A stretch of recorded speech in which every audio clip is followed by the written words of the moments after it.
Hey friends, Miss Brooks is here and I wanted to share a few things with you. First off, I miss you. I miss you guys so much. I miss seeing you in the hallway and at car line. I miss seeing my teacher friends. I miss teaching my classes, but most of all, I miss you. And I just wanted to share a few things with you today. So I know that social distancing is very important and it's necessary for this virus stuff to go away. But sometimes my nerves start to shake and I get anxiety and I just get nervous about everything. But I get bored at home, and when I start getting bored, I start thinking about things and I start to worry. So one of the things that I do to help with my anxiety is Zentangle. And Zentangle is kind of like repetitive pattern doodling. And so I wanted to show you how to do some at your house. Now you can use paper, just plain paper like this. You can use lined paper.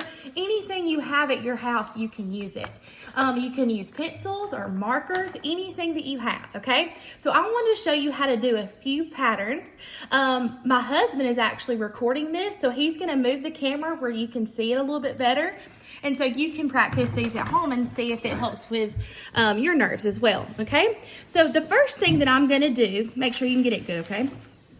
The first thing I'm gonna do is I'm gonna get a marker and I'm going to divide my paper into about 6 different squares. So I put a square here, I put a square here, and I put another square here. And then 3 more right under these. And I'm just gonna teach you how to do 6 quick Zentangles. So the first one I'm gonna show you is just check. It's just like a checkerboard. So you make lines, just like this. Hold it up there. You make lines just like this. And then you make more lines going the opposite direction. And then you go in and every other block you're gonna color in. Now, the way that I remember this is that if the corner touches, you're gonna color that one in, okay? So if the corner touches, so the corner doesn't touch here, the side does. So the corner touches here, so we're gonna color this in. Now, the corner touches here, and then here. And so we're just gonna color all of those in. Now, for time's sake, I'm probably not gonna get to finish all these, but I'll show you a finished product at the end. But this right here is this Zentangle. The next Zentangle I want to show you is, we're gonna do it right here. You make straight lines down.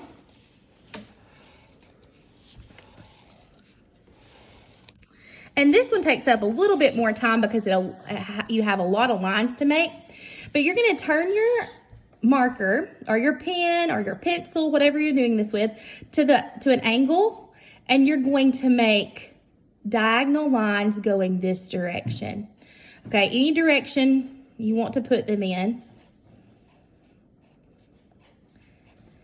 And you're going to skip this white line right here, and you're going to do these in that same direction that you started in.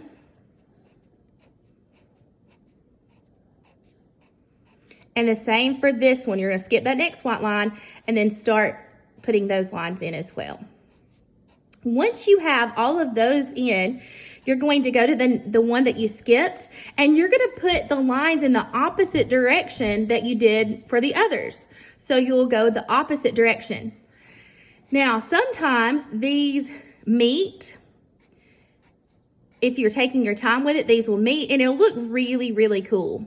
So I'm just showing you these, going through it kind of quickly. You're gonna go to the next white line, and you're gonna go in that same direction that you went in. Okay, and then the next white line. And you can see, guys, I am not making these perfect, but I am being intentional with where I'm putting my lines as well, okay? The next one that I'm gonna show you is one of my favorites.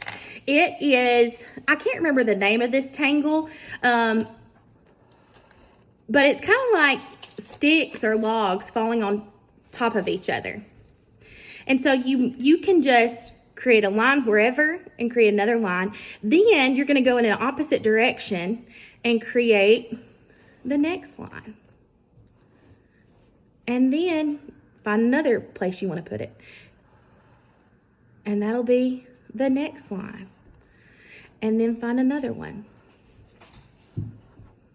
And just make sure they don't go through. They always go under the main line. Okay? Then, once you've finished, I'm not going to put many more. Then, find where the logs or the sticks or whatever you want to call them, you can find where there's a space, and you're going to put little dots in there. The next one I'm going to show you is just swirls. So whenever you get to this empty square, you can start wherever you want to, and you're just going to make swirls. And you can connect it to another swirl, or you can connect it from the side. You can make little swirls or big swirls or whatever you choose to do. And then after you've made your swirls, you're going to go back through. I'm not going to have time to do this, but you're going to go back through and add dots just wherever you want to on those swirls. And when you finish, it looks pretty cool. And I'll show you the finished one in just a bit. Okay, the next one we're going to do is the crescent. I think it's called the crescent moon tangle. And what you do is you make just about the size of a little ladybug, a little bit bigger than a ladybug, and you're going to fill that in just like a half of a ladybug, I guess. Scoot over and continue to do it. You're going to do this all the way across this square, all the edges of the square. Then, when you finish that,